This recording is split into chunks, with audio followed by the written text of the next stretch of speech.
Millie Goats. I am AK, and the other boys. J-Vi's on vacation. Edge, I think he might be asleep. Tex is getting the kids to bed, so it looks like you're stuck with my ugly face for right now. And we're going to talk some football, but holy cow, we're a little bit late tonight because we're sitting here trying to watch the end of this. But thought, hey, we'll do it at 9:30. Bears Rams. We'll be done. We'll be good to go. Absolutely not. It's absolute chaos, absolute pandemonium in Chicago right now. I mean, Caleb Williams running backwards like 25 yards. If you're the Rams, how in the world can you let that get behind you? Can you let that get behind you? Absolutely nuts. What a game. It is cold out there. There's no snow falling right now, but there was earlier.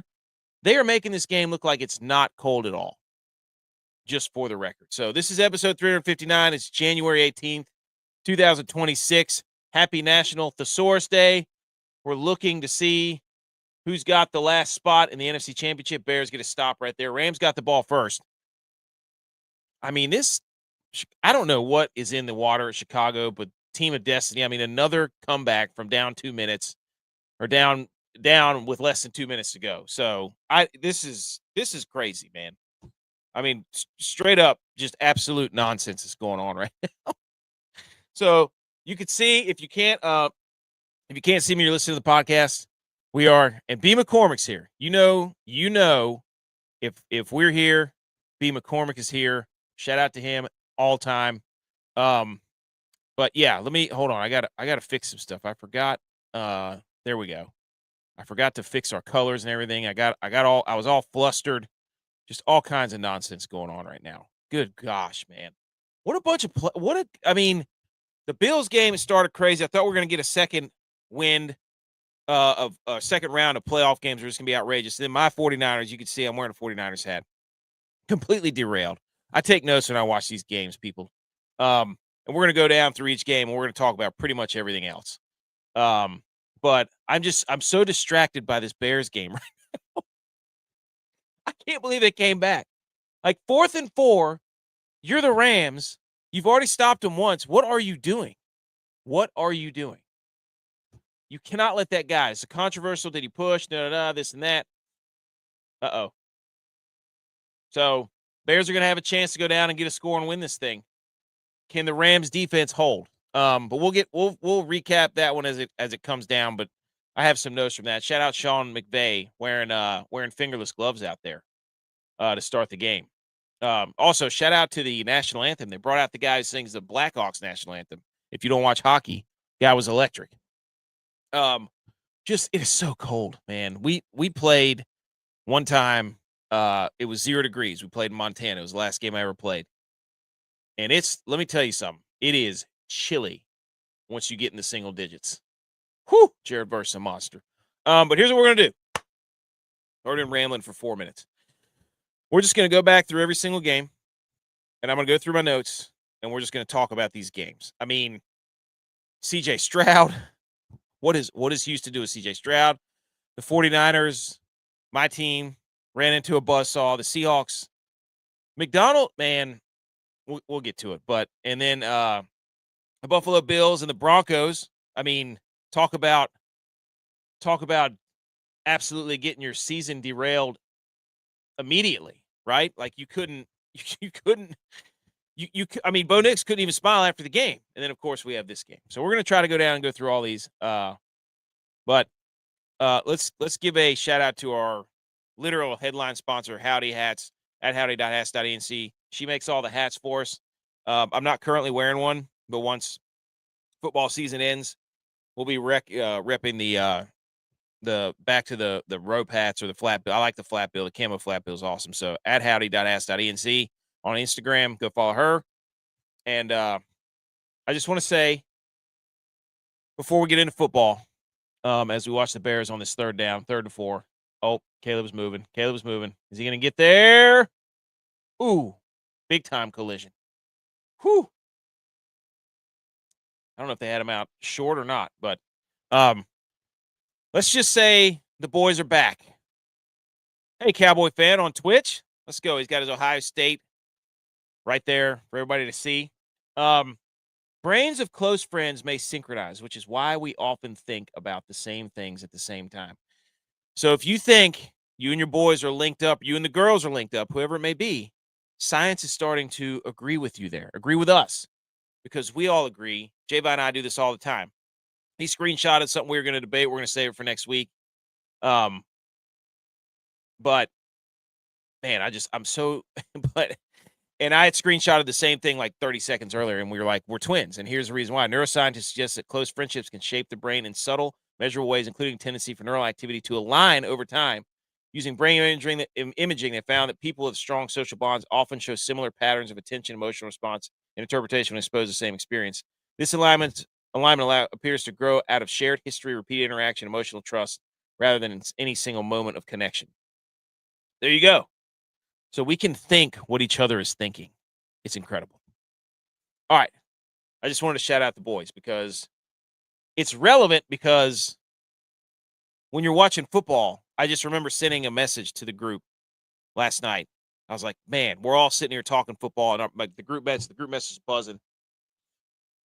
And even right to this day, they're still buzzing. But I just remember saying, like, man, it is so much fun to talk football with the boys. You're just sitting there. Everybody's watching the same game.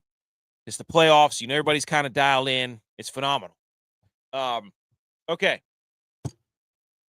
I know. Sorry to Bills Mafia. Sorry to me. Sorry to Niners Nation. If you're a Bills fan, classic. J-Vi's not here. I think he's short. J-Vi's not here yet again after a Bills loss. We don't have our Bills fans, so he doesn't have to sit here and face the music like me every time the Niners lose a big game. I'm the one that has to face the music. I got to sit up here and get memes sent to me and my phone blowing up, and it's great, and I love it. You know why? I don't hide from it. The only time I've ever shied away from a loss in the playoffs was when the Niners lost to the Eagles and Brock Purdy, and actually Brock Purdy got hurt. This was like 2 or 3 years ago. Brock Purdy got hurt and blew his elbow out, and then the backup quarterback got hurt, and then we're back there playing with running backs, and everybody's like, wow, the 49ers built ass. Ugh. And I'm like, look, you can talk trash if you beat them. Like the Seahawks, they can run their mouths. Everybody can run their mouths. What I won't tolerate is Cowboys fans coming up in here, anybody who didn't make the playoffs. If you're the Seahawks and you want to talk trash about the Niners, go ahead. But if your team got beat by the Niners, you can't talk trash. And don't use the excuse, you're at home with us now. Well, guess what? We sent y'all packing, Eagles. So get out of here. So, anyways, I almost made a list of people that I would allow to talk trash this week. But it was a good year. It was a good year based off what happened for the 49ers. I appreciate that, Cowboys fan. I respect him too. BMO's here. He's got the Drake, Duck, ready to rock and roll. Let's see if the Rams can get off the field on third down here. But anyways, let's start with, why would it show Texans first? That's stupid. Why would it do that? Oh, I guess it was showing it from today. We're going to go back to Saturday. We'll start there. Bills. Oh my God. There's Caleb Williams, dude. Oh my Lord. He'll make a running back. Sorry for those of you're listening to the podcast. I'm watching the game, and I'm pretty sure Caleb Williams just threw his third interception. That might have been his third pick. He had one in the first quarter. Yeah, I'm pretty sure that was his third pick. What are you doing, dude? He's back there. He's got all kinds of time. And I don't know what he was doing. Either DJ Moore ran a terrible route or there was miscommunication, but I don't know. That was awful. Sorry, I got sidetracked. I got the game on here. I'm doing instant reactions here. Okay, so here's what we get. We go Saturday, 4:30. Bills, Broncos. Broncos win in overtime. First overtime game. 33-30. All kinds of controversy in this game. There's, without a doubt, controversy up and down this. Josh Allen was your leading passer. 25 of 39, 283, and 3 touchdowns. James Cook had over 100 yards. Marvin Mims, the leading receiver. This game was It was so weird, quite honestly. It was just weird. And the way that it ended was weird. Bo Nix was 26, 46, 279, 3 touchdowns, 1 interception, 87 overall rating. Josh Allen's QBR was 48. Bo Nix was 64. Oddly enough, Bo Nix was the leading rusher on the Broncos. We thought that they would run the football. They did not. But this was, when you look at the team stats, you had pretty much third down, they were basically identical.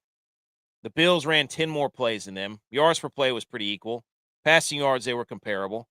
Rushing, the Bills outrushed them for 110 yards more. They ran for 183. The Broncos ran for 70, which is odd. Penalties, it was even until the very end with penalties. So, and the Bills had 5 turnovers, 3 fumbles, 2 interceptions. This was just such a weird. So we go back to the first quarter. Bill, yeah, great interception. I cannot believe that Caleb Williams just did that. We go to the first quarter of the Broncos Bills. Denver had a fumble that was erased because of an offsides in the red zone in the first drive, because Denver went 7.5 minutes, ended in a field goal. Now remember, on that first drive, Bo Nix put a ball right in the breadbasket of little Jordan Humphrey, and he just it went right through his hands. I don't know what he was doing, but that was kind of a ball don't lie situation for the Bills. Then in the first quarter, the Bills get the ball. They go down. They have a 7.5 minute drive. James Cook absolutely ripping the Broncos defense to shreds in the first quarter. And then Mecole Hardman runs that same little play that he ran for the Super Bowl a couple years ago, scores a touchdown, Bills up 7-3 in the first quarter. Okay? Oh, gosh. Here comes the group message talking about. Bimo says this is probably the most turnovers in a divisional round weekend ever. Dude, I mean, what the CJ Stroud almost set the record himself. Second quarter. Okay, so we're 7-3, right? And if, like, Josh Allen's crying after the game, Bo Nix is crying after the game. Is that an all-time record for quarterbacks who cried after the game? Both quarterbacks cried? I don't know. I mean, holy smokes. This is where the game changed. The Bills were absolutely gashing the Denver Broncos running the football until James Cook in the second quarter gets absolutely mollywopped by Singleton. Jacked him up. Ball pops out. We thought the Bills were about to go up 14-3. This thing was over. Broncos are going to have to play catch up. Then I think the next play, or the next time the Broncos scored, it was that touchdown to the offensive lineman Crum. So that was crazy.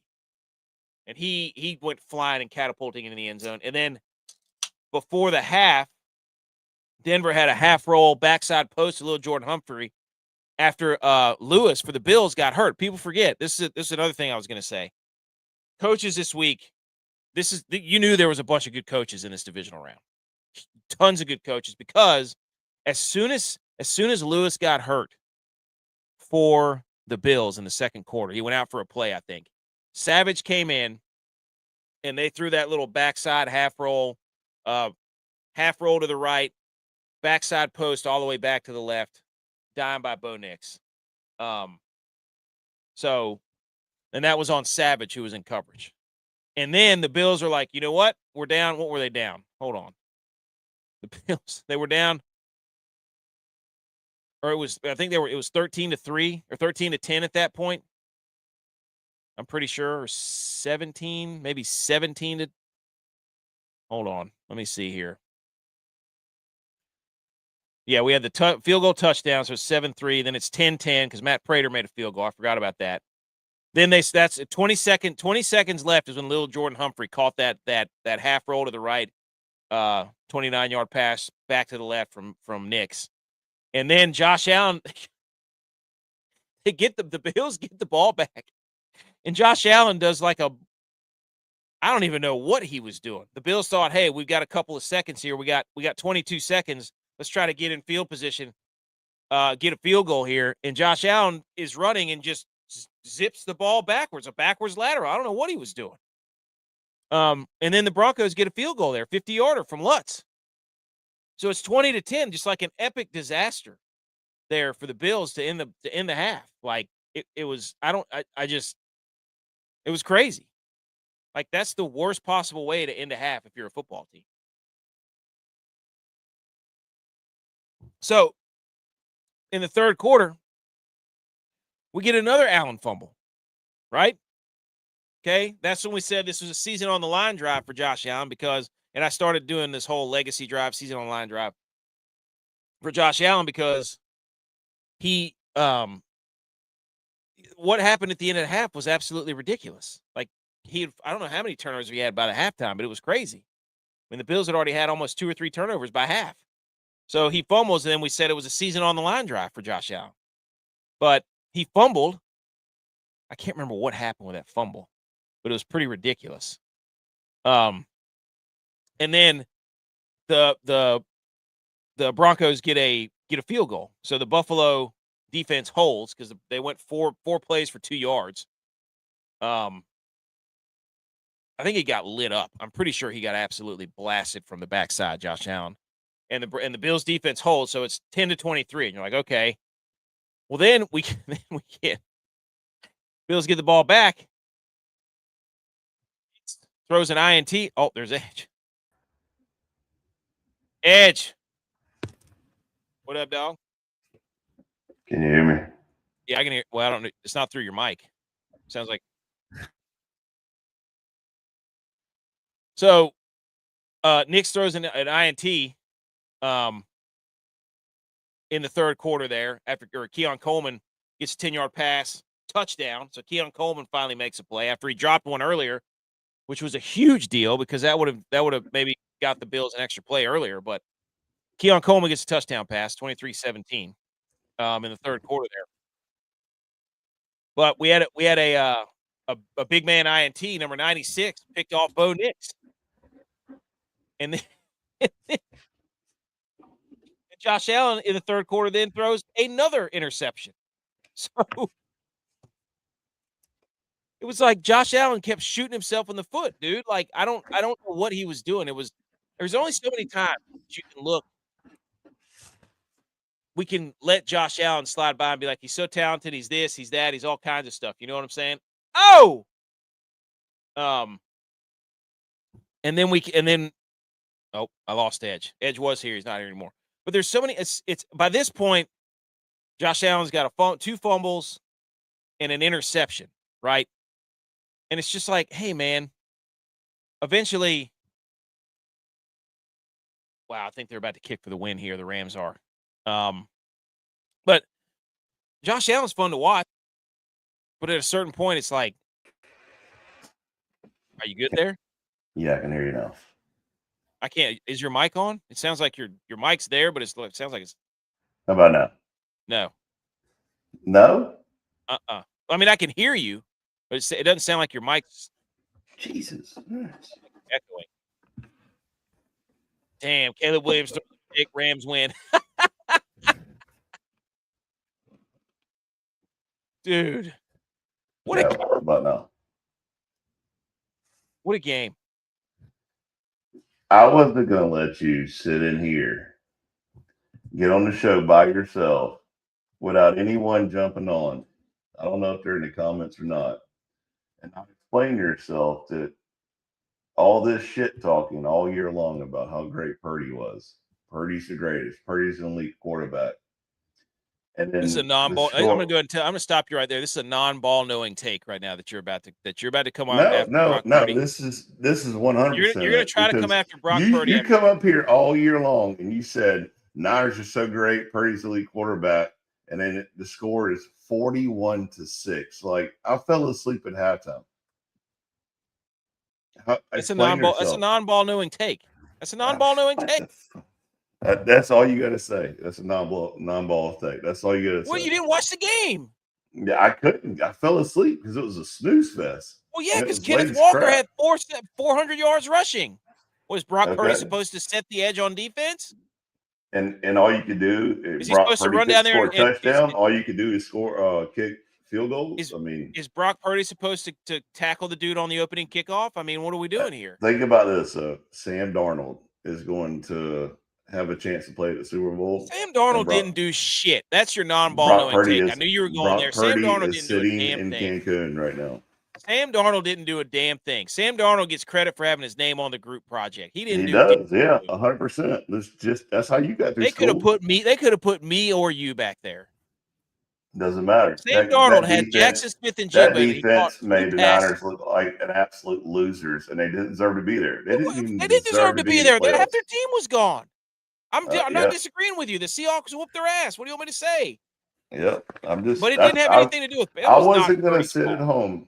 I was going to watch the rest of the game, but I wasn't going to sit at home and watch nobody come up here and make you own it from all that shit talking and all that banter. Because you know as well as I do that if the Niners won, we would not hear the end of it. It would be parades around the AK house. Of course it would. It'd just be like if Clemson won the national championship. Absolutely. So I had to come over here just to talk shit to you to make sure that you own it and I could sleep better at night knowing that I do own it. I own every feet to the fire. Look, J-By's not here. Tex wasn't here when the Cowboys lost. I'm the only one that shows up. I watched him lose a Super Bowl. I've watched him lose playoff games. I don't care. The show goes on. It was bad. The show goes on. It's a name on the front, not the back. I'm wearing my Niners hat, so everybody can. I'm wearing all my Niners stuff. Same thing I wear every Sunday. I'm not running from anything.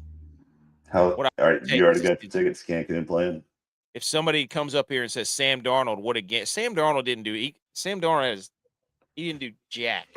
Sam Darnold's going to be an elite quarterback. Sam Darnold's not an elite quarterback. They literally said, we're going to hand the ball off to Kenneth Walker.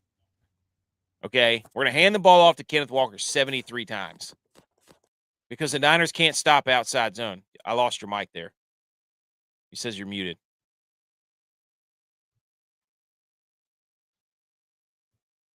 You're still muted.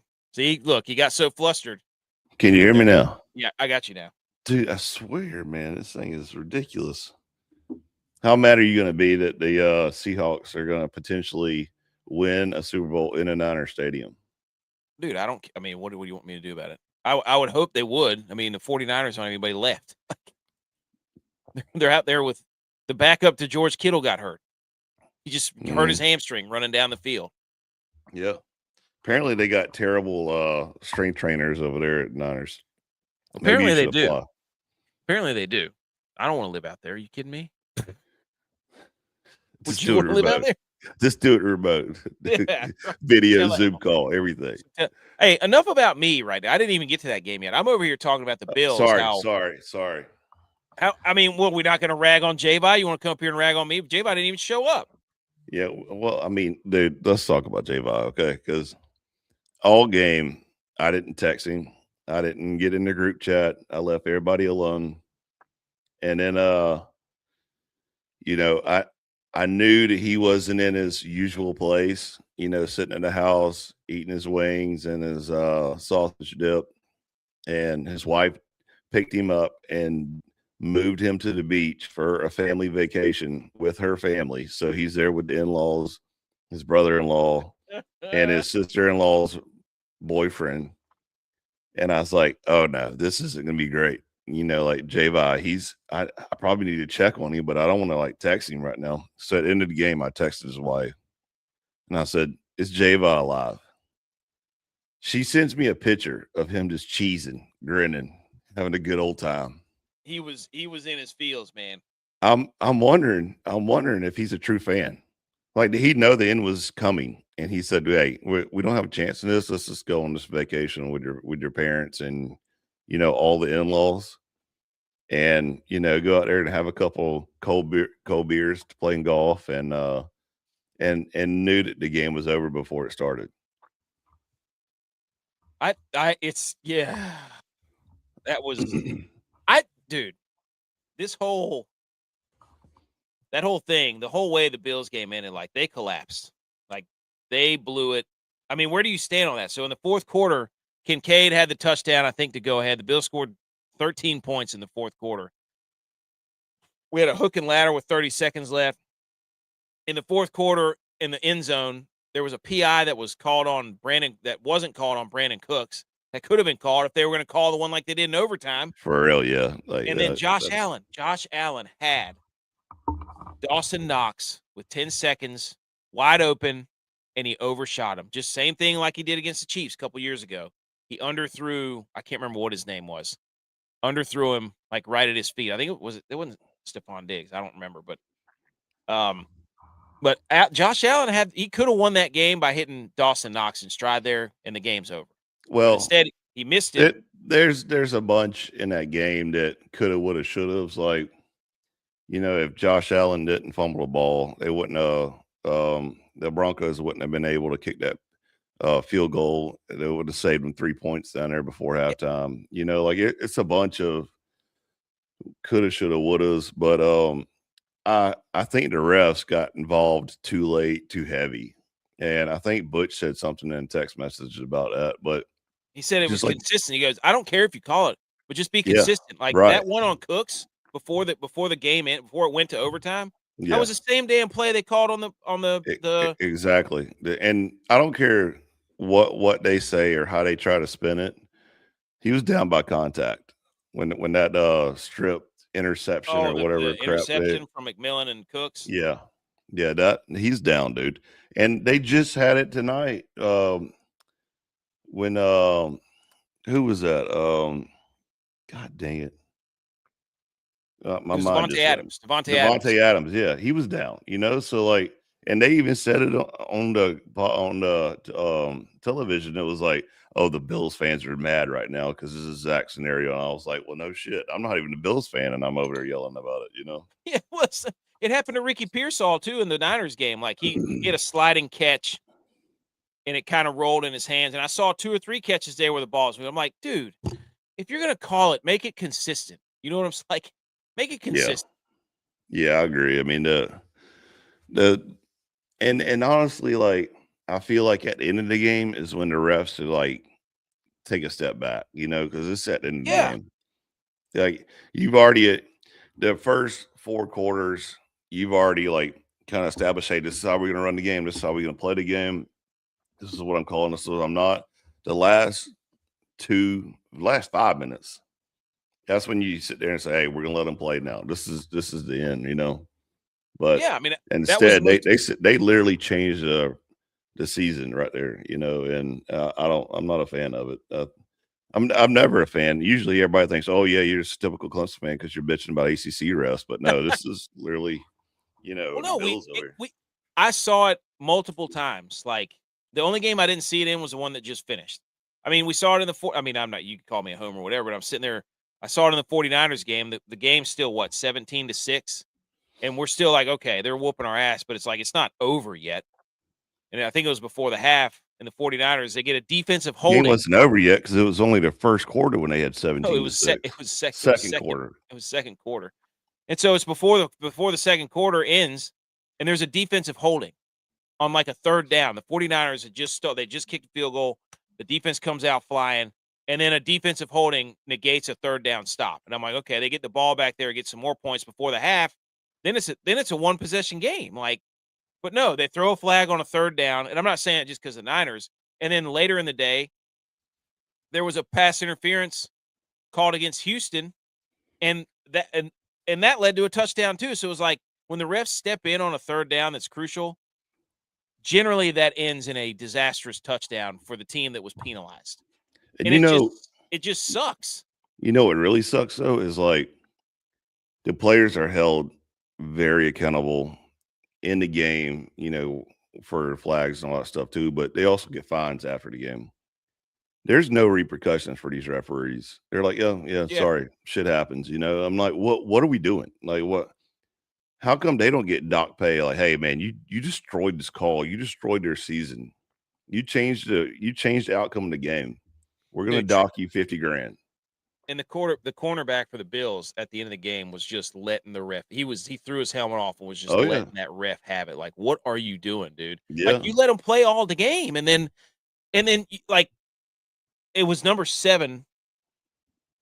I think it was number 7, Teron Johnson, and it was a ticky-tack call against the Bills that set up that put him in field goal position. And then there was another one later that Bo Nix just heaved it up, and the third and long is just hey, and the Patriots tried it too. Third and long, just throw it up. Somebody will throw a flag. Like that's what it looks like. Yeah, and I hate to say it, J-Vi's been saying it all year long, so I'll go ahead and say it for him, but that's the most bullshit call in football. Yeah, is when you get a PI and it's from the spot of the foul, first down. Like that's ridiculous. it just That needs to be more revisited than tush push. Trying to get to that call banned. it just sucks when it's on a third down. Like we're all watching this game collectively, and then boom, it's like unless you're a Broncos fan, like you've got to be kidding me. Like I don't want it to end on a flag like that. Let these dudes play it out. Well, I don't think the Broncos want to end it like that either. Like they'd rather actually earn it. Yeah. When any fan base or any player say, I don't know if we won that game, but the refs gave it to us. I'd never raise my hand for that.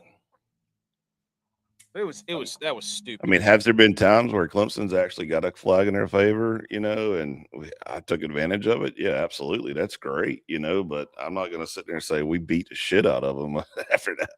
Well, I don't like when anybody, like whether it's my team or somebody else's team, watching the game and being like, man, I just spent 3 hours watching this game and that flag just decided the game. Like that flag just told me who won the game because it was over. I gotta go to beer. Go ahead. Josh Allen had more turnovers yesterday than Super Bowl MVP Jalen Hurts has his entire career. What about CJ Stroud?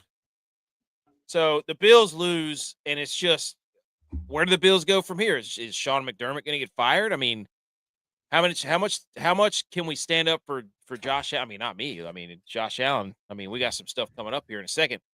But Josh Allen, like, Mahomes wasn't out. And, of course, the Chiefs fans are going to make this about them. All the Chiefs fans will be like, see how boring the playoffs are without the Chiefs? No, nobody cares. Shut up. Don't make this about you. You're not in the playoffs. Speaking of the Chiefs, did Romo actually call Josh Allen Mahomes one time during the game? Did he? I don't know. There's a clip going around social media where Josh Allen's under center and Tony Romo says Mahomes. And I don't know if it was AI or not, so that's all I can mind to ask. How do you feel about him crying after the game? I mean, I don't know, dude. I mean, you put your heart and soul into it. I'm sure you cried your last game. He wasn't the only one doing it. I mean, there was a couple of interviews in the locker room where like there was 2 or 3 guys out there, shedding a tear because I think they thought that they actually had a legitimate chance of going to the Super Bowl this year and being a contender, and for it to get ripped out underneath them like that, it's heartbreaking. And I think for Josh Allen exclusively, he's put the team on his back. He wants it. He's a competitor, even though his wife says that he's more than a football player. But I think, when you know that you made mistakes in that game and you own it and you're a true leader, and then, I don't know about, busting a tear on TV and all that. I think that's a lot weaker than what it's supposed to be. But I mean, you can tell he actually cares, and he's just not out there, going through the motions and putting the cape on his back like everybody says he is. People are going to. You think it's fake? No, I think he's going to get roasted on Monday. Everybody's going to roast him and be like, oh, he couldn't do it without Lamar, without Mahomes in the playoffs, without Joe Burrow. Now he's not the one. And it's like, I wouldn't say it has nothing to do with those other 3 quarterbacks, because there's only one that's actually won anything. What it has to do is, like, I'm going to show you something here in a second. It's like, is he clutch or is he not clutch? You know what I'm saying? Well, maybe he only plays up to the potential of the team that he's playing around. Mm-hmm. So maybe he puts on the cape and is, the Superman, quote unquote, Josh Allen, when he knows that he's got to play an elite quarterback or, up to everybody else's standards to win, versus, let's be honest, he's playing Bo Nix. Like, maybe he's thinking he could cakewalk it, and it came back and bit him in the ass. And how about the Wild? Do you think they're going to fire McDermott? No. No, dude. I don't think so. How about the Wild? The game ends, and I got a text message from Jay Bones, and he's like, Bo Nix out for the year. And I'm like, what? Yeah, I totally missed that. But then I went back and I saw the replay. I think ESPN put it on Instagram or something, but like literally, I think it was for him to take the knee or at the last play of the game, or either the play before the last. He like kind of hops off and he's got his hands on his hip, and they show a camera angle of him on the sidelines, and he's kind of like bending over in pain. And I'm like, no way, that's where he broke his ankle, and apparently it was. From what I saw, it was the play where they ran the quarterback sweep to the left. Okay. They said, I don't know if you remember that. They just snapped it to him, and he just ran to the left. Yeah, just so he could get to set up the field goal, or like we need the committee to step in here and be like, if the Broncos beat the Bills and they get Josh Allen for a game, like you get that option. Like we can't be having Jarrett Stidham in the conference championship game. yeah. Like, how sick are you if you're a Broncos fan? Because they're going to take on the Patriots, and Patriots. This whole season was the Patriots' destiny, anyways, because the schedule they played, the quarterback list that they played is absolutely outrageous. Now, nothing against the Patriots; they win all the games. You still got to go out there and win them, but they're going to get like, you got to be kidding me. Caleb Williams reminds me of Karl Anthony Towns. They could both be nail techs at the mall. Caleb Williams makes more plays. That play was great, but it was, this is why the NFL is rigged. They saw that game on Thursday night where the Rams were at the Seahawks, and they wanted that game again. Now we get Rams at Seahawks round 3. That's what they wanted. Is it? At this point, I'd rather the Rams win. I hate the Seahawks way more than I hate the Rams. I'm sure you do, since they just manhandled y'all. I hate the Seahawks. Hate them. Seahawks got a hell of a defense. They do. He's saying he sprained his ankle, but then actually broke when celebrating with his teammates in the locker room. That's why it's such a weird reveal. I don't know. He was pretty upset after the game. Like, you could tell that he wasn't really celebratory after the game. I'm staying woke on that. I think it definitely happened in the game. You could tell he was limping around.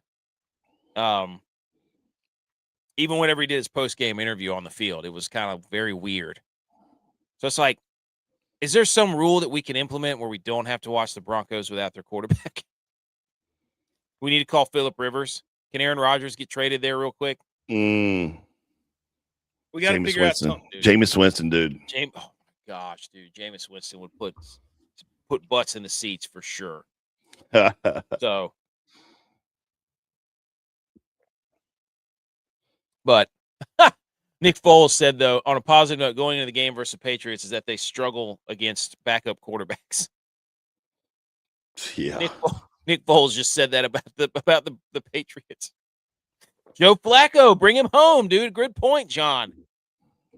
Bring Joe Flacco home. So, the Bills lose. What a weird year for them. I don't know. What a weird year for football. I mean, we said it before. Yeah. I never thought I would be sitting here today and the Bears actually played in the playoff. I didn't think the Bills would win. I knew the Niners shouldn't even been there, but the Niners shouldn't have been there. Let's be honest. Let's be honest. And the Patriots, I mean, last year they were 4-13 or something like that, and this year they're 12-4 before the playoffs. I mean, what talk about flipping the script here? What's going on in football? I mean, even in college it was a weird year, but this is the pros. It's just like even worse right now. Well, the CEO of Stats made a great point, right? You need a quarterback that has a team friendly deal, right? The Patriots quarterback on a rookie deal. Broncos quarterback on a rookie deal. Rams have Stafford, and then the Seahawks have Darnold, who took like $20 million. So, like, dude, how big of an idiots does the Panthers feel right now? I mean, you got Baker Mayfield and Sam Darnold. They had in their organization, they kicked out of the door, and now Darnold's going to, to the other round. I don't know if you got this in your slideshow or not, but Sam Darnold is about to be the only quarterback in the 2018. Okay, I got you. I put it in. I told you send me stuff. I put it in there. Okay, well, that was kind of a joke. I didn't know if you actually were going to do it or not. BMO said, I don't want anyone trying to defend Josh Allen saying he doesn't have weapons. He chose a massive chunk of the Bills cap. If he wants help, he should have pulled the Tom Brady. Dude, that's exactly like Maybe he will. Maybe he will later, though. I mean, maybe he will.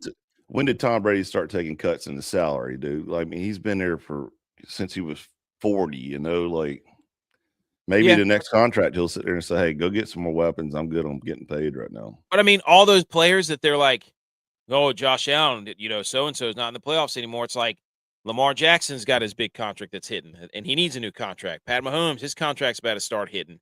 Joe Burrow, his contract's about to start hitting. So in the AFC, you've got all these teams with young quarterbacks on rookie deals who have outrageous defenses. Look at the Texans. Let's be real. Let's be real. If you want to say that, you got to say that about Mahomes, because that's what I said.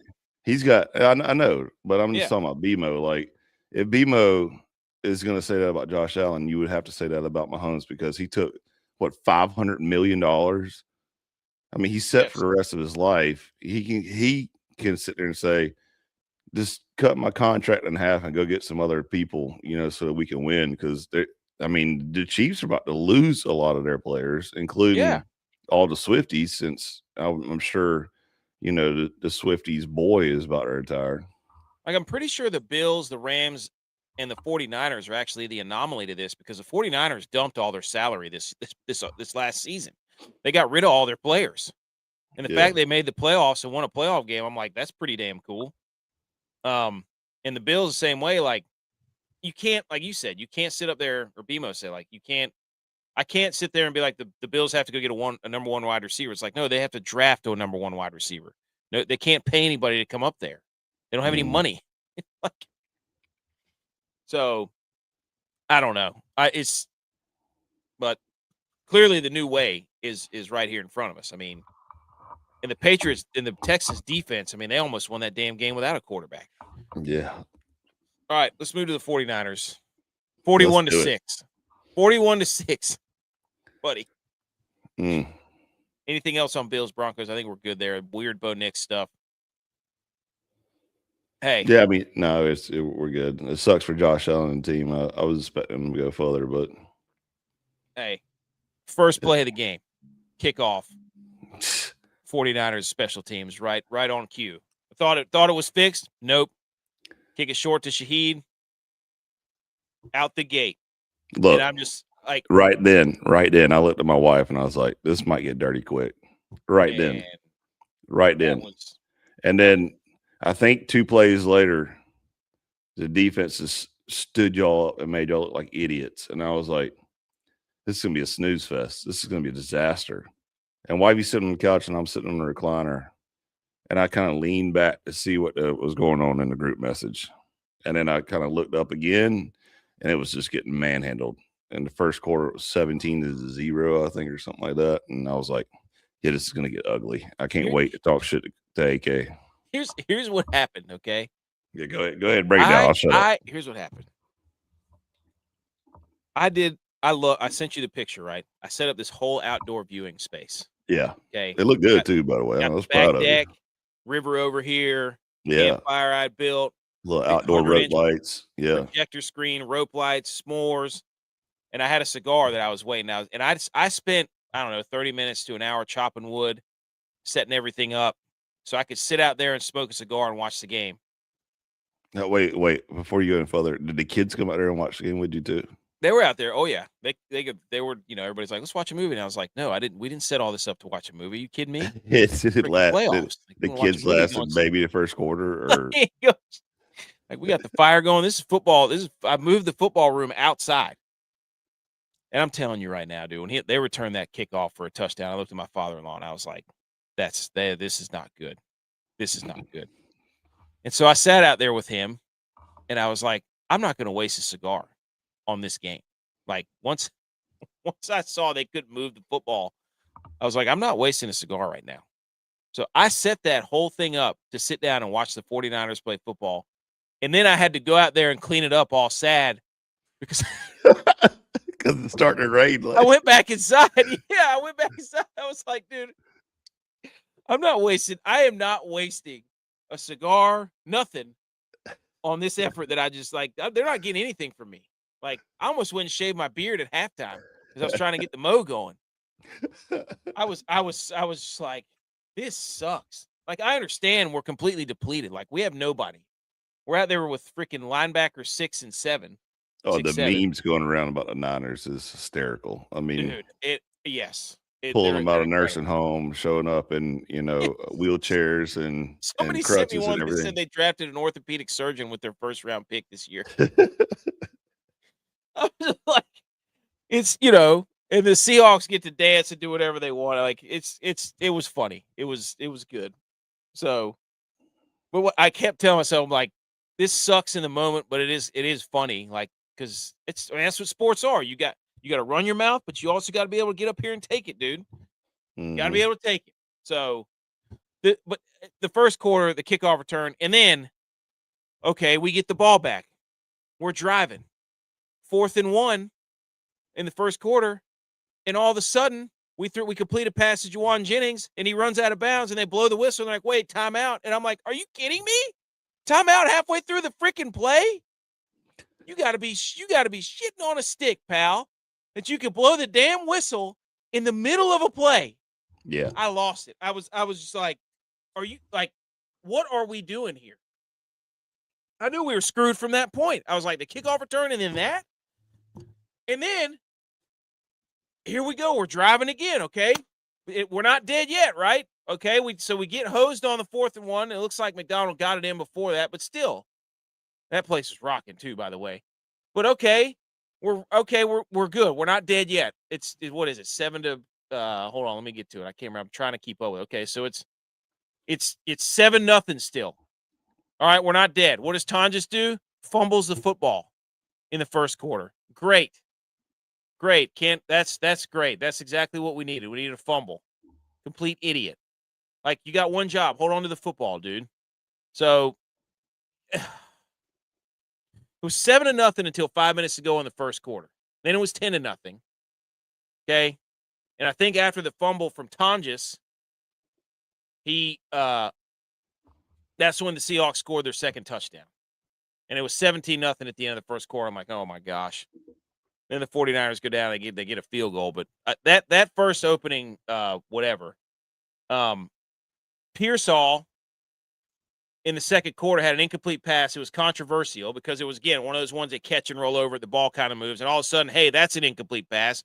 But I watched 3 catches today where the ball was moving. It's not an incomplete pass. So love seeing that. Stupid. And that's how the 49ers, they were driving. That was a big third down that could have happened. No, they have to kick a field goal. And then this is, I think, before the half, the JSN touchdown.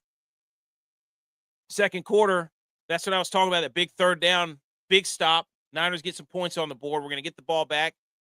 Boom. No, defensive holding. Seattle goes down the field, scores a touchdown. And then Tonjes drops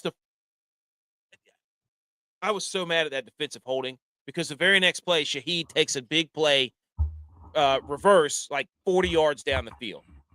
And then Tonjes drops a Hail Mary. And then the third quarter comes. We're after halftime. Let's get the boys back in. CMC's out. Tonjes is out. We lost more players. 4th down sack on the first possession where Leonard Williams just pancakes Purdy. And then he throws a pick in the third quarter because Luke Farrell, who we signed this offseason, decides to run a shimmy shake and quits on the route.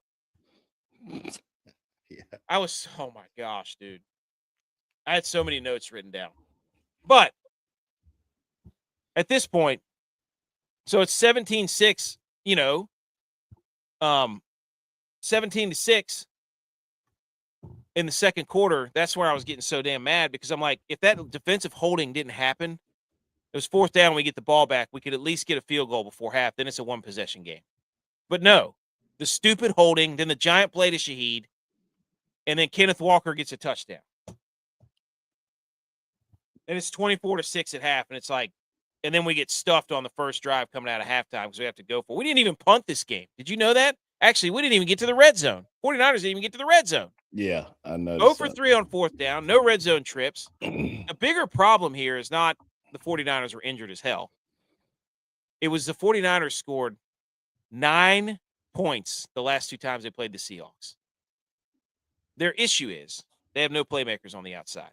That's their problem. It's not the quarterback. Purdy had all day to throw. The offensive line was holding up pretty well. The 49ers receivers couldn't get any separation. Just couldn't do it. I just like sitting back and letting you bathe in your tub of filth and disgust that the Niners blew it. I just like sitting back and watching you implode on it. Well, dude, I was so upset. What I am upset about is that McDonald and McVay, like this, are you kidding me with these three coaches in this division? McVay, McDonald, and Shanahan? Like, what are we doing? So it just, like, Shanahan has put up 9 points against McDonald's defense. Like, they don't even have to blitz. They just rush 4, and they run 6 DBs back there all the time, and there's nothing you can do about it. They're insane. Bandits here. He says, let's talk about the Buccaneers. What do you want to talk about the Buccaneers? Hey, next year's their year. Buck Nasty says the Niners are ass. You know what? They are. They were the other night. I'll give you that. I'm not gonna sit up here and defend that. I'm objective, dude. I'm honest and objective. Sick of it. Sick of it. Sick of it. So, anyways, the thing I hate the most is that Sam Darnold gets all the credit for this. And Sam Darnold did nothing. He threw for 124.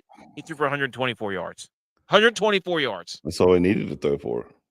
Yeah, because he doesn't have to do anything. I have to sit up here on this show and listen to you tell me how much of a system quarterback Brock Purdy is. Yet when Sam Darnold does less, he's not a system quarterback.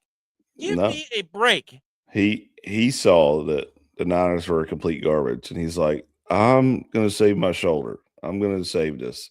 We're just going to run the ball. We're going to play an elite defense, and we're just going to watch the Niners implode on themselves because they have nobody. You were basically a JV team going to play a college team. That's what it was. They had 3 turnovers and no trips to the red zone, the 49ers. That'll get your ass whooped. Great performance. That'll get you. I want to know when is the last time there's been that big of a point spread in the playoffs, because that was bad. I think I have it. I think I actually have it. One of the slides coming up. And also, Renardo Green got benched for a play, and that's the play in the second quarter they scored on Jackson Smith and Jigba because they put in Luter, and Luter got absolutely torched by JSN. And that's what I'm saying. Like, that was a theme that I noticed. Like, it happened in the Bills and Broncos game. Savage came in for Lewis. They torched him like right out of the gate. And then Luter came in and they torched him. It's like, you're playing these coaches, Kubiak, and Kenneth Walker at it. That's just pro football, though. When you see somebody go out and you got somebody else coming in, like, okay, we're attacking that guy. I mean, snap your fingers, and you're torched. When the center went out, I think it was for the Bills game when the center went out, or was it the Bills game? Yeah, Bills Broncos. The Broncos center went down. Guess what they did? They brought 3 guys in the A gap. Like, they made him eat. They made him eat his breakfast, and that's just what you do. Oh, you got somebody else coming in, and guess where we're going? Right there. Yep. And Tom Brady used to do the same thing too. He would, corner went out or somebody else comes in. Guess where he's going to throw the ball? Yeah, I mean it was when I saw the touchdown and I saw Tonjes was on him. I was like, Luter. I was like, you've got to be kidding me. Bills got screwed. I mean, did the Bills get screwed or did the Broncos win? No, it's hard for me to say the Bills got screwed when Josh Allen had the ball and he threw an interception. Like, he threw an interception. He turned the ball over 5 times or whatever it was. Like, you can't do that. Also, Purdy was the Niners' leading rusher, by the way. So, how many yards did he have? 37.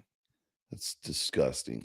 Well, everybody's like, oh, it goes around CMC. I'm like, Brock Purdy was the entire offense the other night. He was it. That was it. Like, CMC was a non-factor. He was not a factor. The Seahawks know how to completely erase him. So, hey, when did Brock Purdy get married? Not this past year, the year before. When did Josh Allen get married? This year, right? Yeah, I think it was earlier this year. So the jinx is still alive. Still alive. J-Bot can say whatever he wants to. Still alive. Didn't win a Super Bowl. Bills got screwed. That call was dumb. The last one was not an interception. Read the rule back before you argue with me. No, I don't think. I don't think we already said that. Yeah, Yeah, we agree with you. Agree with. We agree with you. I'm just saying, Josh Allen did turn the ball over like 3 or 4 times. That's all I'm like. Just don't fumble before halftime. Like, you right? Like, I agree. I agree with you. They did get screwed. That was a stupid call, and it was a whole segment about how the Bills and the refs game, or how the refs in the Bills game basically changed the outcome of it. So yeah, we're agreeing with you that they did get screwed. But what's even worse though is Josh Allen running, with the ball in his hand like it's, a small ball. Next thing you know is, oh crap, somebody came back and stripped it backwards 50 yards. It looked like a Madden glitch. And you're like, he's running along, and all of a sudden there goes the ball. Shoo! Like, it should be known as soon as you say, okay, I'm gonna run it, that thing's tucked high and tight, I mean, he's about to have a baby. You can't be having ball security like that. Come on now, buddy. But yes, he does have zero ball protection. You're exactly right. He wasn't wearing protection either because he's having a baby. That's probably what his brain was on. Oh no, Hawk fan for life's here. Damn it. It's a gutter for the Bears fans. They're gonna be a problem for the next few years, though. I don't know Williams about that. I can't buy into that. It's so hard for me to swallow that the Bears are going to actually be good. Caleb Williams was 23 of 42, 54%, 3 picks. Shout out to CEO Stats. You sent that to me. You can't turn the ball. I mean, look at CJ. The Niners, 3 turnovers, got their ass whooped. The Bills turned the ball over, 4 or 5 times? Lost. The Texans turned the ball over 4 or 5 times? Lost. The Bears turn the ball over 4. You cannot turn the ball over when you're playing good teams. They will murder you. So Caleb Williams all of a sudden developed a throwing the interceptions. So what did Mrs. CEO Stats have to say about the Bills game? She's very upset. Oh. Everybody's like, feel bad for Bills fans. I'm like, no. You get to run around and say Josh Allen's the best football player, and then he doesn't come through, and you gotta own up to it. He didn't come through. He missed knocks. There were multiple plays to be made there. He didn't do it. I mean, I have to sit here and hear about it. Anyways, 49ers lose. Yep. Season's over. Football's dead. Enjoy Cancun. Hey, Cancun on 3, babe. Cancun on 3. All right, look at it. Just say the gross ass hat you're wearing. Enjoy Cancun. Hey, man, dude, I got that defense. If they can run the football like that all playoffs long, they're going to be a problem. They're going to be a problem because that was a matchup that the Niners just couldn't do anything about. The Seahawks ran it outside, and they ran it outside all freaking day. So, Sports Jazz fan says, wanted to play the Bears over the Rams. Excited to hopefully beat LA, but it'll be difficult, no doubt. I'm telling you, man, they wanted Rams, Seahawks round 3. That division is nuts. I don't know. You don't see. Oh, there you go. He goes, I'm a Ravens fan, so I can't talk about other teams being bad. Man, Lamar runs that team now. He said thoughts on the practice field. Because, man, it's hard to argue against it, quite honestly. I don't know. I work in the healthcare industry, so, like, if you overstimulate something to electromagnetic fields, it does have a tendency to change the composition of the tissue, but I don't know. It's a very good hypothesis. It's a very good argument. So something's going on. I mean, we got dudes popping Achilles left and right. It's unbelievable. I got to get off the screen over here because it just keeps playing the highlights of the Seahawks scoring touchdown after touchdown after touchdown. He said it is. Some Niner fans say it's total BS, but I don't know. It's hard to say that it doesn't mean nothing. I don't think it's 100% true, but it can't be untrue. So GG Play says, I will say seeing Harbaugh leave was sad, but he kind of look, man, at a certain point, it's over. Like it just doesn't work. He was there for 20 years. So See what they can do. They had talent. Everybody voted in the most talented roster before the season started. So we'll do a preview of the NFC and AFC championships next week. But all right, next game, Texans Patriots, 28-16. Buddy, CJ Stroud, dude, holy moly, man! Do you feel bad for CJ Stroud? Like the Texans lost this game. I don't know that the Patriots won it. That defense for the Texans was just the Texans defense should have played offense. They should have just kept him out there in the whole game. I mean, holy smokes, dude. There you go. Look, Hawk fan for life, 88. McDonald's a good coach, dude. That guy's a good coach, and he has got Shanahan's number. He doesn't have McVay's number, but he has Shanahan's number. But Patriots 28, Texans 16. This sucks because the Patriots shouldn't be this good this fast with a really good quarterback. Do you agree? I mean, I didn't think it was going to happen. That's why I said earlier, like it was a complete turnaround from last year, and you got a first-year quarterback who's like 23 years old, just dominating right now. That's stupid. It just doesn't make sense in your head, but I don't know, man. I wonder if CJ Stroud had this. It's almost like he had this chip on his shoulder where like, he thought he had to perform and he tried to do too much.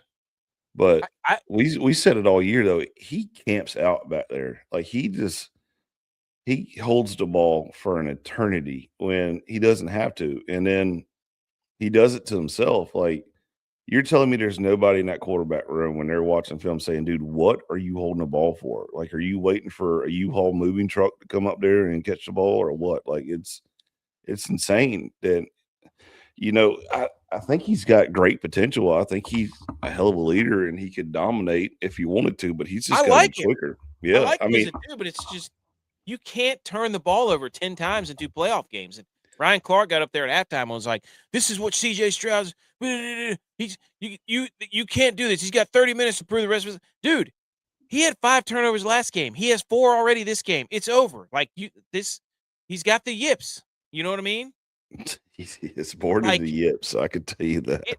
Dude, they were in this game. Somehow they were still in this game.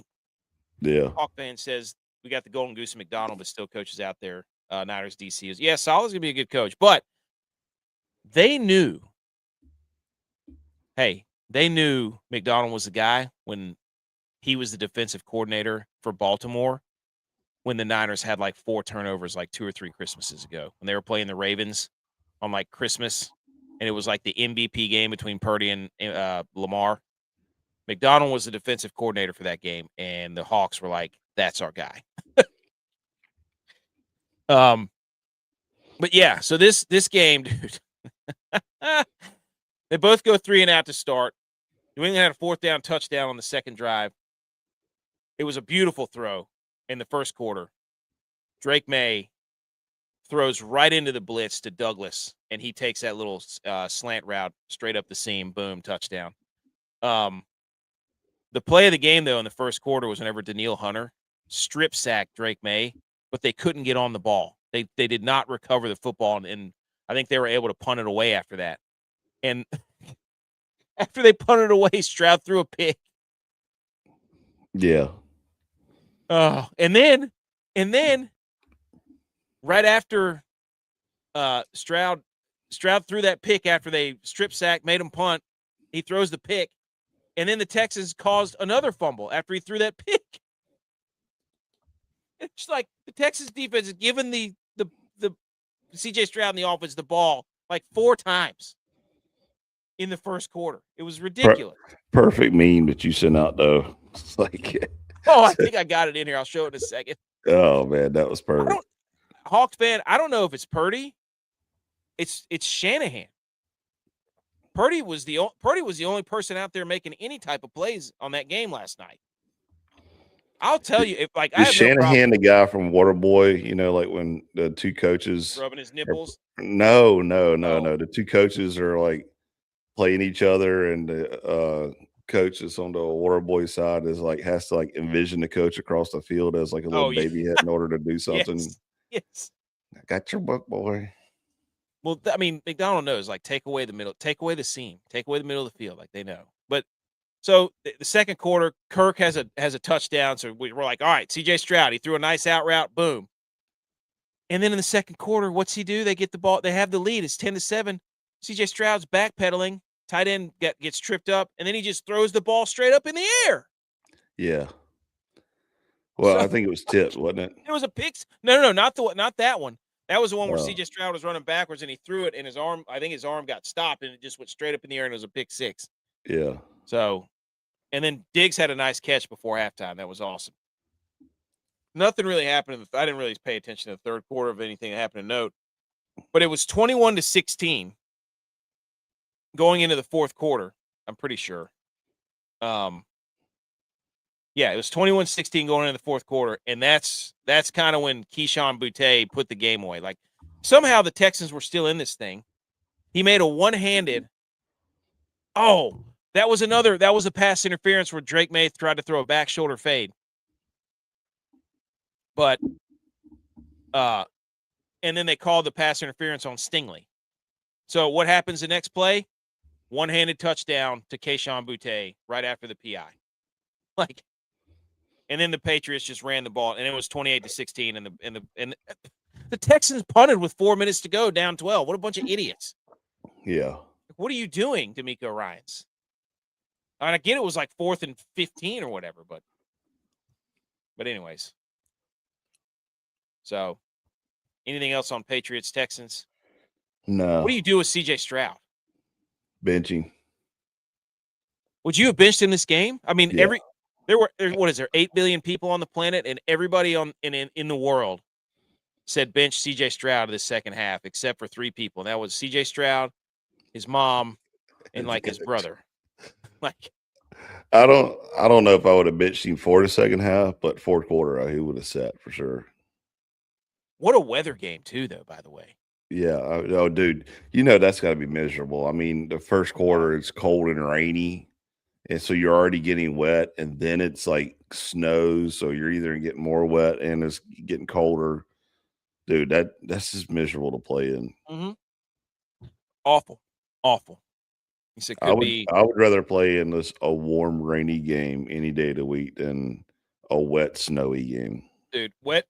The worst game we ever played in was at Richmond, and it was like 35 degrees, and it was like freezing rain. Mm-hmm. That was the worst. My feet were. They had natural. Shout out natural grass. My feet were soaked. Wait, I heard something new tonight, and I'm kind of upset that I didn't think about this, but I don't know if it works or not. Apparently, the Rams tonight, some of the players had cayenne pepper in their cleats in order to keep your feet. I heard Matt warm. Stafford had a scuba suit on. Well, I wouldn't doubt that. I mean, You think they just release that stuff and be like, "Hey, watch this"? But I mean, dude, think about it. Cayenne pepper. Like, I got OC sprayed. What if you have before. athlete's foot? What if you have cuts on your feet? Yeah, I got OC sprayed before. That is not a fun feeling. I don't think you can play football having caps. How's cayenne pepper going to keep your feet? I guess the capsation. I don't know. It suck through your skin, get all spicy. Oh, he said Brady used to wear. Oh, Ryan should have benched him and put Mills in. I bet they would have won. Dude. But that's the thing. If they would have won, it's over. Your franchise quarterback is gone. Yeah. Brady used to wear a scuba suit. It's probably made it from avocados, though. Yeah, the broadcast said both those facts. Okay. All right. But yeah, this game, I mean, it was entertaining. Wait, what? She had a jar. Wait, the lady on the sideline pulled a jar out and even had. Wait a minute. She had a jar of cayenne pepper? Yeah. Like showing them, like, hey, just like you get from the grocery store, cayenne pepper. Dude, I remember, like, you've heard the story that we told you 100 times. J-Bot and I rubbed each other down with Vaseline in Montana. Yeah, but Vaseline works, though. I know. But cayenne pepper, that's what I'm saying. Like, I got OC sprayed before. I don't see that as being beneficial to keep you warm. You might as well go out there and take a shot of whiskey, you know? Yeah, Like, just put whiskey in your think about how tires. inflamed your feet are. I don't care if they just put it in their cleats and are still wearing their socks. Like, your skin's still going to absorb that. I just don't understand how what is. I would love to. I might have to do some research right here. Hey, it's about to get cold this Cayenne. week. It's about to get cold this week. You can try it. In your socks when it's cold. All right, we're gonna put people kind of because it's an active compound. Capsaicin acts as a vasodilator, increasing blood flow, circulation to the feet, which creates a warming sensation, helps keep toes toasty. Huh. So it makes it dilates your blood vessels. Yeah, I mean, that's any spicy food. I mean, think about that's why you sweat and you know your eyes sweat. Anytime you eat spicy foods, it's open up your blood vessels and rushing blood to wherever you're at. But that is, I still don't trust it putting it in my cleats. So Well, wouldn't you just eat it? I guess you could eat it. Yeah, Wouldn't you just eat it okay, so you eat it. Take a shot of it. Yeah, take a I guess shot they're of it. thinking if you put it on your toes, though, it's going to open your blood vessels in your Like, be more toes to local keep there? the toes nice and warm. Yeah, a local anesthetic. You know what sucks though Instead of is that. Sorry, I didn't mean to derail us. I was sitting here thinking, I was like, man, I really don't want to listen to sports talk radio this week. Like when your I'm team's sure in you the don't as a playoffs. Niners fan. Yeah, when your team's in the playoffs, there's nothing better, especially when it's deep, because there's nothing else to talk about except for your team. So all the coverage is about your team. And then whenever your team loses, it's like, I don't want to listen to anything about the team that just beat us. This sucks. Sports are stupid. Yeah. You're already thinking about hockey and Olympics and everything Well, they else right suck now. too. So I'm gonna have to. I mean, it's USA for me. Golf. I don't even. It's over. Well, Sorry, you yesterday bastards. I got one more basketball game with my little basketball team. We're about to be 6-0, pal. We're an absolute buzzsaw. Anything on Patriots Texans? So we got No, what else you got? Rams Seahawks, Patriots Broncos. There we go. If you're a Bears fan, are you happy or sad about what happened? You have to be happy. I mean, come on. You talk about somebody that shouldn't even be here. Dude, for real. That's still hard for me to swallow, dude. Like, Bears, you better be happy with this. And they were competitive. Great national anthem at the beginning of the game. Old Blackhawks guy out there singing. Dude, yes. He was love it. The pipes. And shout out Sean McVay with the fingerless gloves. Yeah. I love a good fingerless gloves. Caleb Williams, 23 of 42, 257, 2 touchdowns, 3 interceptions. You can't do that. In these conditions, when it's this cold, you just can't put the ball in harm's way. And he misses. I would be like, you see the plays that he makes where he's backpedaling 40 yards and throws it up and the guy catches it and he does it, and everybody's going to be like, only 3 people can make that throw. And it's like, yeah, well, there's 500 million of us that can throw the football right to the Rams DB. Like, so, true. Thought the Bears had the best situation in football last year, weapons galore. I mean, Caleb Williams walked into the best, it's so quick how everybody forgets that this team was ready to go when he got there. And now he's getting all the credit for them winning, which I think is BS. When in reality, if he just not turned the ball over today, they probably would have won. So, but Rams did it. God, dude, what a terror. Sorry, Hawk fan. Why couldn't it be like the Falcons and the Saints in the NFC Championship game? Why's it got to be the Rams and the Seahawks, dude? Is Matt Stafford going to win MVP now since they're in the playoffs? I don't know. Who cares? Football's dead, dude. It doesn't matter. Freaking Rams and Seahawks in the NFC Championships. Lose. Like I said, I really don't it doesn't bother me because I'm just sitting here thinking the Niners should have never been in the playoffs to begin with. How many people went down? There's no way. So, anyways. All right, here we go. Let's run through some stuff. This was a hilarious picture. So Brandon Cooks doesn't have possession on his ball, and somebody found the picture last year in the AFC title game where Xavier Worthy had possession of that ball. Bills fans went in on it, dude. Bills fans went in on it. So Brandon Cooks didn't have possession against the Broncos. And in the same picture, is that Poyer? I don't know who that is. Wrestling the ball away from, or trying to wrestle it away from Xavier Worthy. So, Bo Nix and Josh Allen passing charts. We're just going to run through a bunch of stuff I screenshotted on Twitter because I love looking at info from the games. Deep passing of 20-plus air yards in this game. Bo Nix was 3 of 4 for 84 yards and touchdowns, 2 touchdowns. Josh Allen was 0 for 9, 2 interceptions on air yards, on 20-plus air yards. So, since the start of the 2024 season, including the postseason, no quarterback has thrown for more deep touchdown passes of 20-plus air yards than Bo Nix. He has 19. Whoa. He leads the league in deep touchdown passes. He lets it sail, huh? We got to give credit to the Broncos here a little bit. You know, it was all about the Bills, but through his third quarter interception, Josh Allen passing by air yards today against Denver, under 20 yards, 14 of 15, 134 yards and 2 touchdowns. And then he threw 3 interceptions on passes greater than 20 yards. How about this? Josh Allen is now 0-3 in overtime games in the playoffs. This ties Aaron Rodgers and Peyton Manning for the most OT losses without a win by a starting quarterback in NFL postseason history. Is there a trend? Don't take him to overtime, huh? Josh Allen can't play. He's Mr. 4 quarters. He's only 4 quarters. When you got to get his 4s up, but he can't get his 5s up. They can't get the O's up. He can't get his he can't OT. He can't do it, dude.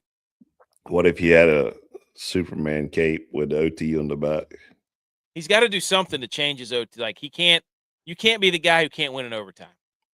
I'll be honest with you, dude. I should have texted Cox before I got on this podcast, but I was literally trying to figure out how to make me a jersey, like a Seahawks jersey, to get on the podcast like Cox did for Kilgore's retirement. Oh, like video. one of those ones that lays over. Yeah. I literally was trying to. I was like, "How do I do this?" And I was like, "I'm just getting them." He's 0-7 in overtime games. That's bad. I didn't know that. That's bad. That's not a good stat. Yeah. So he also delists his $8.5 million California mansion. It had been listed for a while. What does this mean? That's a terrible place to try to sell a house to, though. Let's be real. Yes. You got a mansion tax, a real estate tax, all that crap going on. But what does this mean? You think he's going back to Cali? Or you think is he going to go play? No. Is he going to go play for the Rams whenever Matt Stafford retires? If he wins the Super Bowl this year? Come on. Josh Allen to the Rams? No. Oh. Is his contract over this year? No. Yeah, so he's good. He's got to have another kid, this time a legitimate one, to get over the funk. Maybe he's got to do something. Like, what can you do to snap your overtime funk? What do you do for your overtime funk? How do you? He's got to put. I don't know. I'm not sure what to brainstorm. Okay, this is a run of tweets from the 49ers game. Brock Purdy's season ends on a play with Jordan James, Luke Farrell, Demarcus Robinson, and Sky Moore on the football field. Like, come on, dude. That's who we're rolling out there. That's who they're rolling out there. Unbelievable. The Seahawks, this is what your answer to your question. 35-point win over the 49ers ties the largest intra-divisional postseason win of the Super Bowl era. The 68 Raiders also beat the Chiefs by 35 points. So there you go.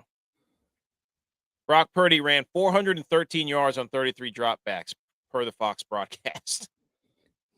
Running for his life back there, dude. Tom Brady said it was almost like Patrick Mahomes in the Super Bowl. He played against him. Dig.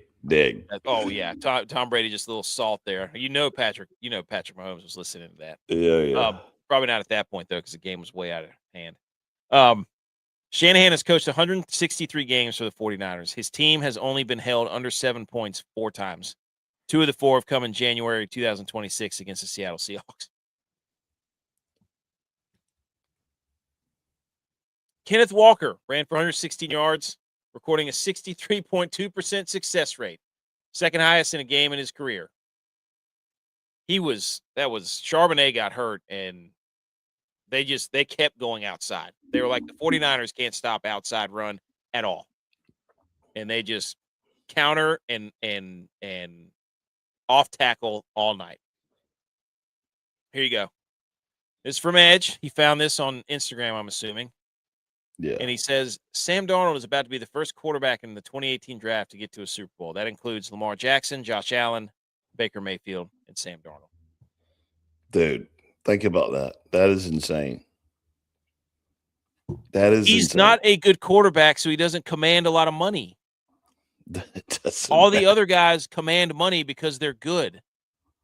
And look, he's like, yeah, I'll come play quarterback for your team. All that money is doing nothing but buying them mansions out in California and Dos Equis in Cancun. If I were every quarterback, I'm like, dude, pay me 20 to 30 million and let's go win a bunch of damn football games. I'd want 52 million, but yeah. Of course you would. And you'd be right there with Lamar firing your coach. So 49ers fans realizing the Seahawks are 2 games away from lifting the Lombardi in their home stadium. And the Stephen A. Smith me. Well, it's not only that, it's the Rams now, too. Yeah. God. And then 49ers have a longer Super Bowl drought than the Dallas Cowboys. I mean, look, I'm not going to sit up here and take slander from the Cowboys fans. They've been irrelevant, and they haven't beaten the Niners in the playoffs in years. We're not going to listen to Cowboys slander up here. CJ Stroud so far in the postseason. 5 fumbles, 3 interceptions, 2 touchdowns. They look good, Bo. They look good. Ohio State, quarterback you, baby. They look good. What happened to this guy, man? I don't know. I mean, obviously, does he feel confident anymore, or is he just questionable? He's questioning himself. He's having a battle within. Him and Josh Allen, you know what? Trade CJ Stroud to the Bills and let Josh Allen go to the. Oh my gosh, what a trade that would be! No. Wants to meet Ryan. You know what CJ Stroud needs to do? He needs to cut his hair. You think? Yeah. Oh, here you go. This is the one I did. Yes, this is great, dude. This is great. I forgot about that. Dude, yeah, it's just a verbal. So people who can't hear the meme, it's Samuel L. Jackson in a wife beater with mutton chops, just staring at the camera with his eyes all beady and huge. And above it says the Texans defense looking at CJ Stroud coming back to the side.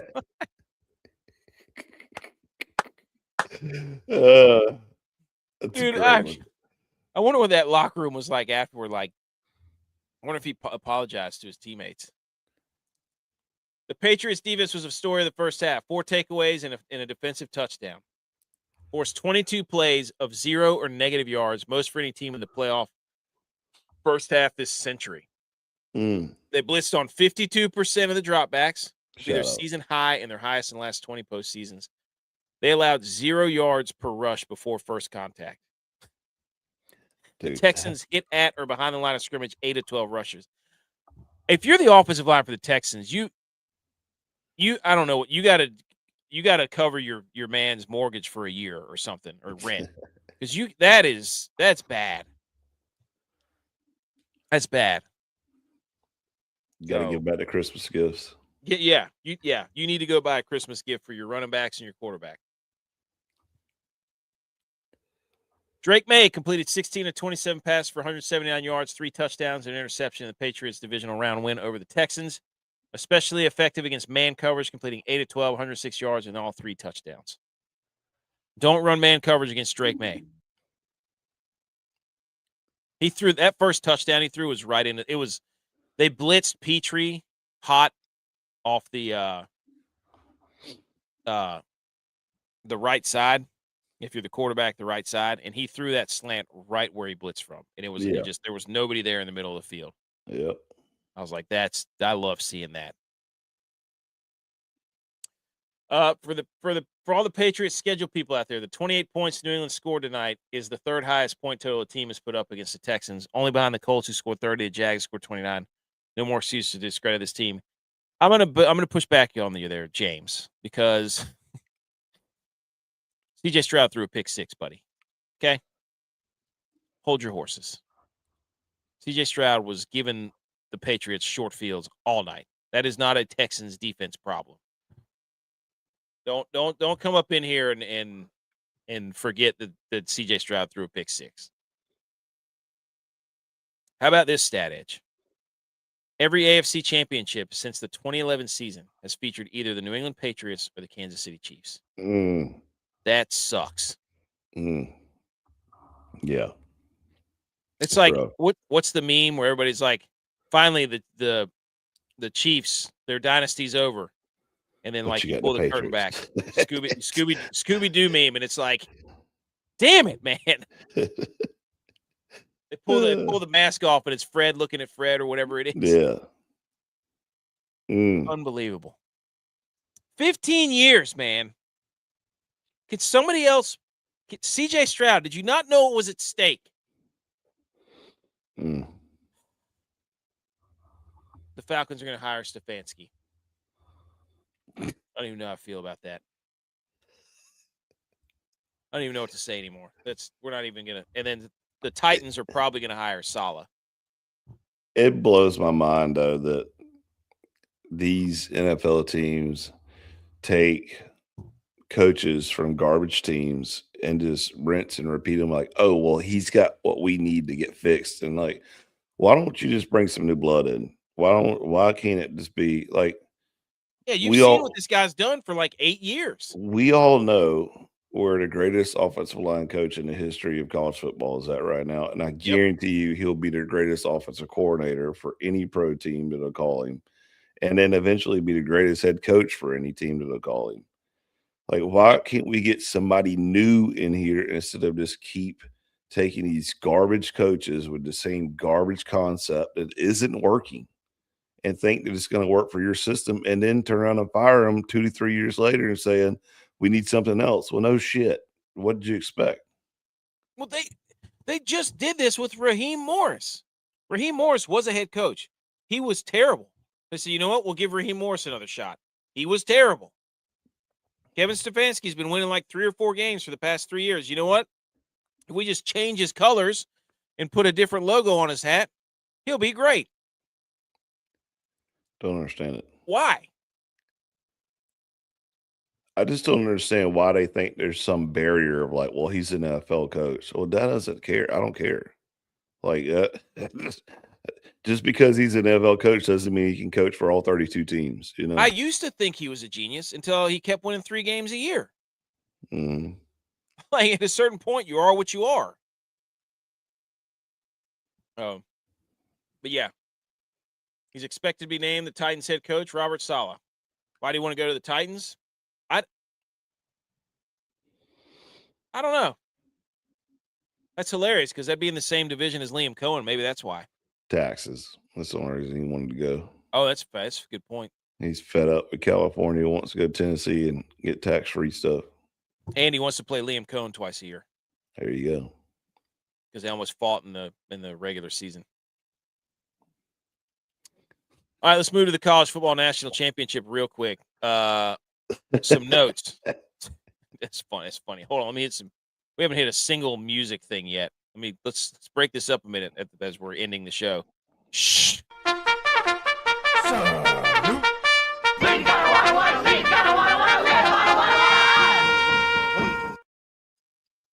Okay, College Football National Championship tomorrow night. We got this nice little quote from Carson Beck. Somebody asked him in the presser. He says, "Did you have class yesterday?" And Carson Beck said, "I graduated 2 years ago. No class." Dude, somebody get this guy a PR rep on the fly. Like, dude, what is he doing? What you just got paid a chunk of money to go to Miami. Just act like you're in class. Say you took PE. Say you did something. Like now these He guys are literally out is here. not going. What is he doing? He don't do shit but play football and hit up chicks on on text messages. You know, Snapchat? like Snapchat. Golly. College That's football. the stuff that, they get up there and talk about the university. Like, what do you mean you don't even go to class? You don't even have class. I wish somebody would ask him what he majored in. He's like, what? Like, how do you how can you suck that bad if you have all that free time? You don't even have to attempt to go to class. Yeah, that's the biggest question right there. You don't do shit but go play football and you're still that bad. Oh wow. All right. Let me so this was on this. I made this last week.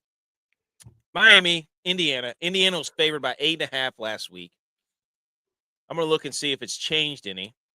The over-under was 47.5. Edge, what's your synopsis of this? I don't know, dude. This is one of the toughest games to pick, I think, all season long. Because my heart is saying go for Indy. It's gonna be great.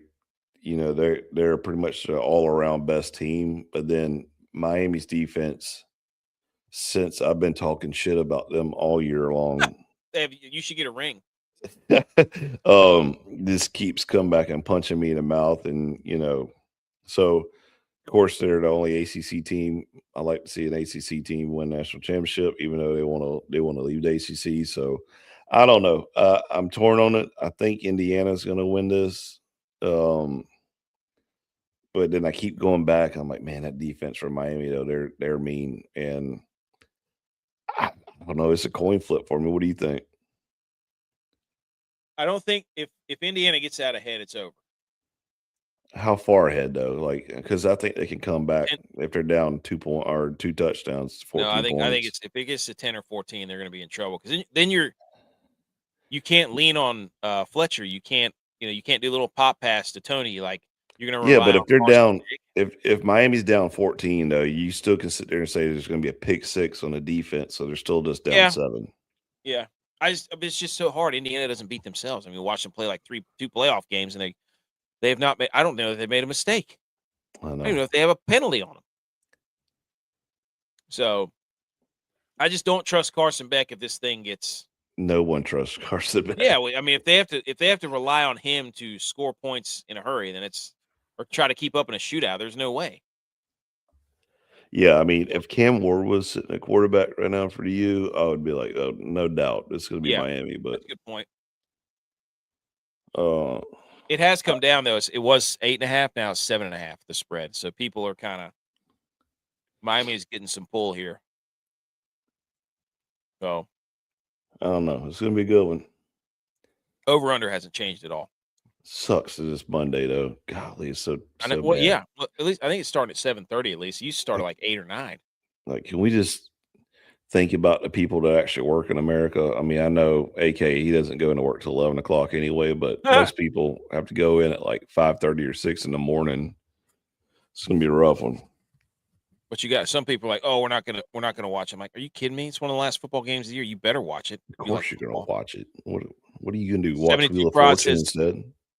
He says, go Miami, BTA on Indiana. Come on, man. I just hope it's a great game. Let's hope it's a great game. Okay. This is insane. Quick dose of college football. There are 10,576 players that entered the portal. 6,846 players still active and looking. There aren't 6,846 open scholarships, much less roster spots in Division I. One of the coaches on the portal.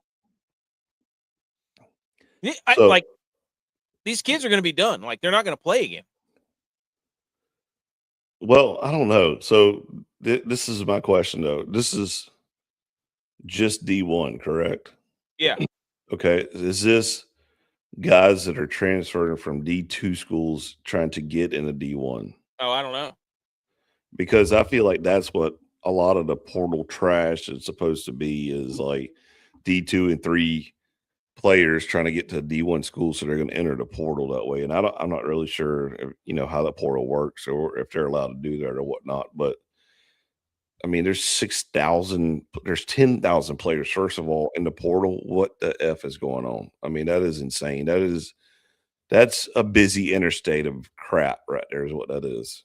And there's not enough scholarships. And dude, the whole NIL and transfer portal was supposed to be like, hey, you can sell your jerseys, hey, you can build a social media following. Like NIL was not supposed to be like, we're going to cut you. We're going to get a bunch of oil people in here with money and cut you a $5 million check. Like, but you don't even need scholarships anymore. That's what no. I mean, I hate to say it, Clemson's the same way. They, if you have 150-man roster or whatever it is, and, they got maybe 60, 70, 80 scholarships, they know that those NIL guys are going to pick up the rest of that tab. They're not dumb. I mean, they started a whole new division of IPTAY now exclusively for people to donate NIL so that they can pay these players, and they don't care if they get scholarship or not. Like, oh, you want me to pay it is a scholarship. Let's be real. NIL is a scholarship, and you could be. Apparently they don't even have to go to class. You could be. So they don't have to pay for school.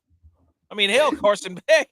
Carson Beck's out there just partying it to you, Not he's on the way out. He doesn't give two rips. He already got his money. He doesn't care. He's just exposing everybody else. What a bad teammate. Yeah, no joke. They talk about losing. The FBI's going to come busting in there like in the Christmas vacation, kicking through the windows. You got NCAA knocking on the used door right now. Hey, what are you doing? What kind of teammate are you, Carson Beck, throwing your dudes under the bus? Graduated 2 years ago. Hell yeah. Oh, wow. What yeah, 6,800. Like, where are they going to go? And I love, somebody said, I saw somewhere else, they're like, you realize that once you've left, your spot's probably already been filled. And they want, now that once they aren't getting any recruit, they want to go back to where they were. Yeah, that don't happen. It should be, it used to be like, I think if you were like going to the Olympics or something like that, maybe it was pro, I can't remember, but once you declared yourself to be an Olympic athlete or a pro athlete, you couldn't go back to college. So it must have been pro. And that's pretty much what this is going to turn into now.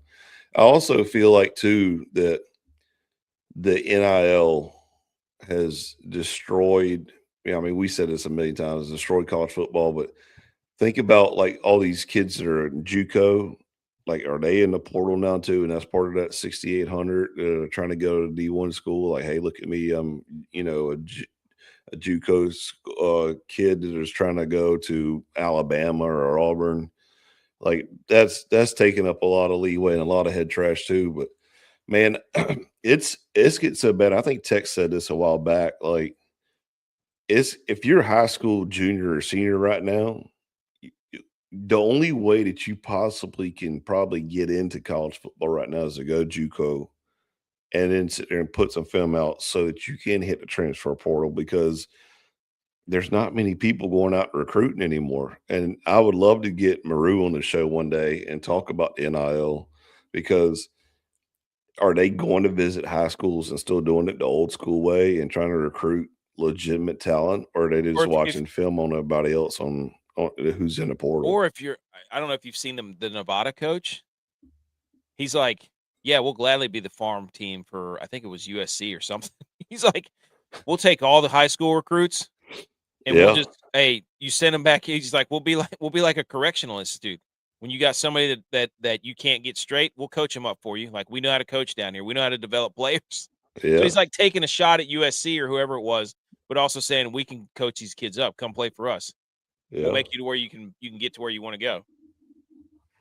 I'm like, hell yeah, dude, find an angle, man. Like, yeah.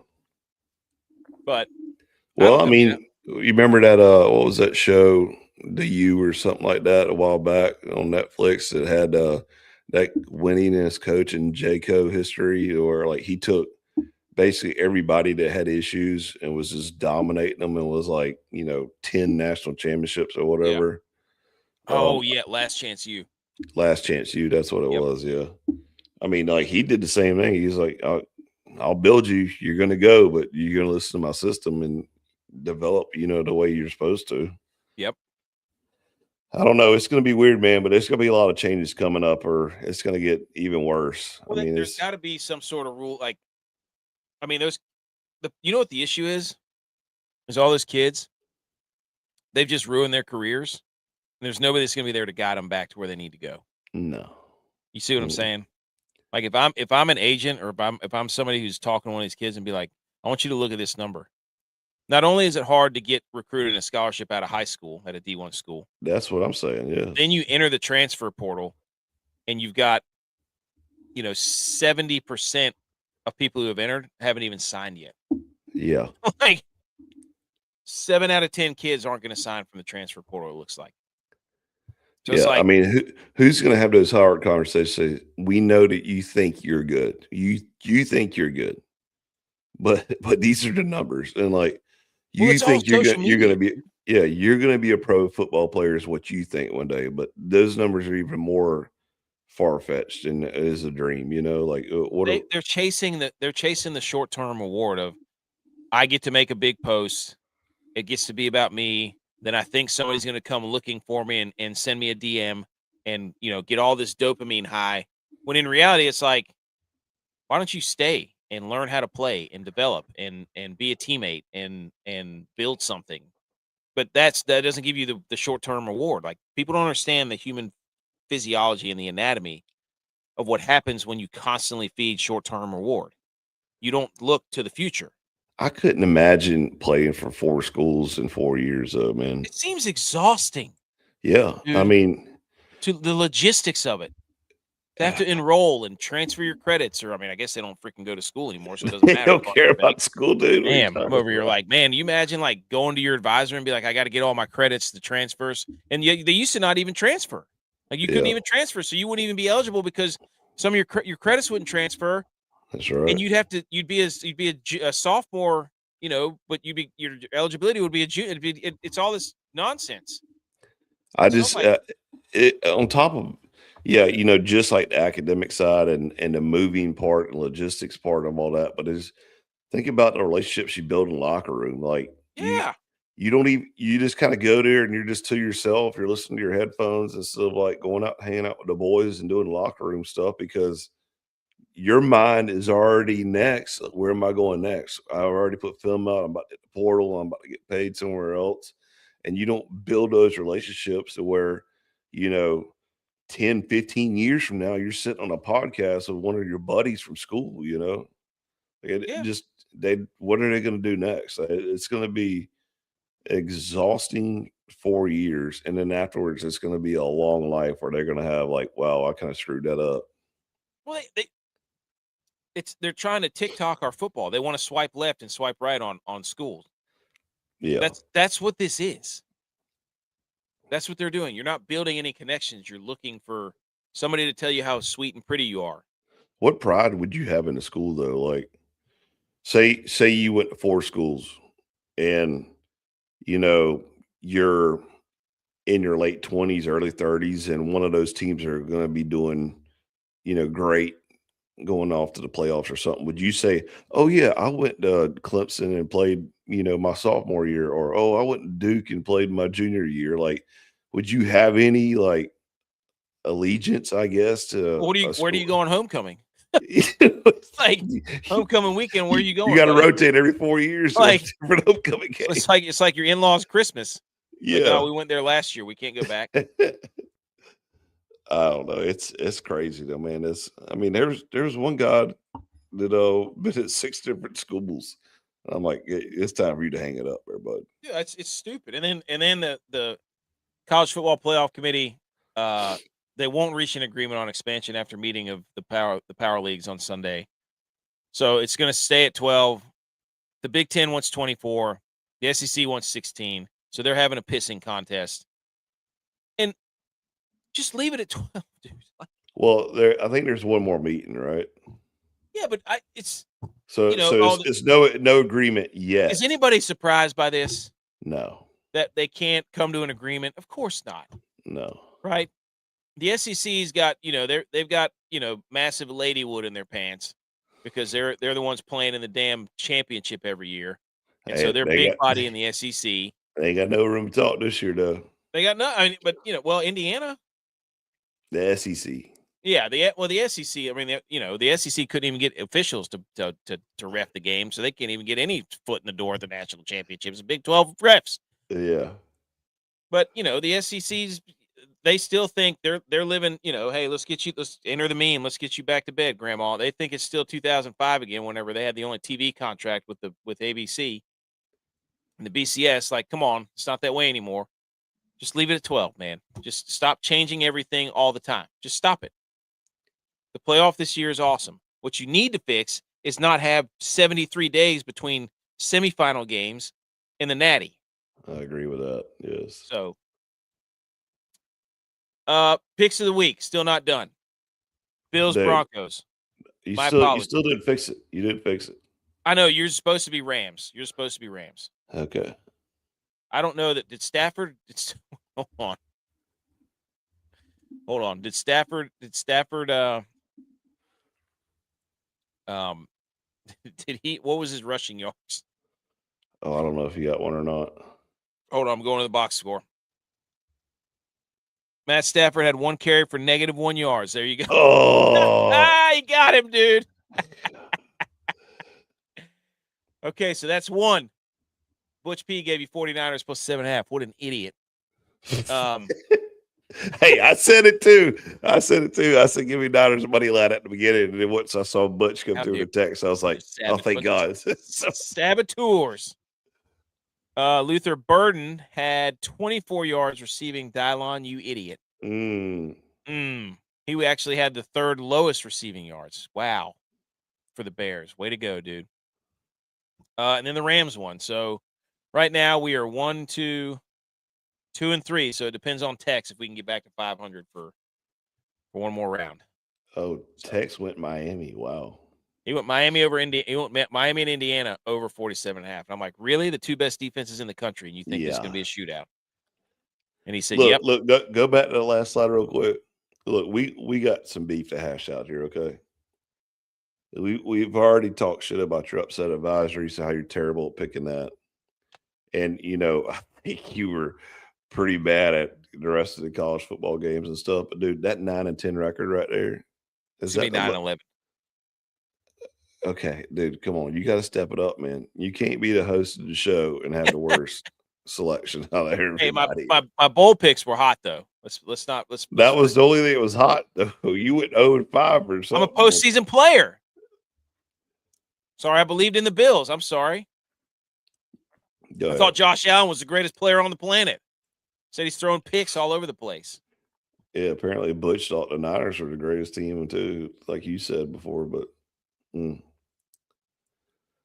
All right, I had some other stuff, but we'll talk about it Wednesday. I'm tired. All right. Same. Hey, football's dead. It's over. I don't give a rip about the rest of these games. It's going to be stupid. Freaking Seahawks or Rams. I mean, it's what the NFL wanted. They wanted the Seahawks and the Rams. They wanted the Patriots back in there. They wanted the Broncos until they realized that they were, they had See, this is what happens. The Niners lose, and all of a sudden, they're just following the script. The NFL's rigged. They are. I knew early on when they started the Matt Stafford MVP campaign, I was like, oh shit, we're up against it this time. Dude, give him the MVP so he can retire. He'll be fine. They wanted Rams. Seahawks round 3 after that Thursday night game. They would have taken Bears 49ers too, because that game was awesome too. So once the Niners lost, the fix was in. The Rams were going to make it because they didn't want to see Seahawks, Bears. So, anyways, it's episode 350-something 9. It sound like Buzz. Hey, enough of this show of emotion. 359. Go Niners. Until next year. Damn it. Sucks. Go Tigers.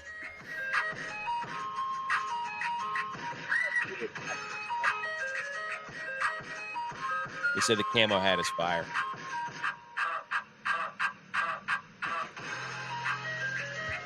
Have a good week, everyone.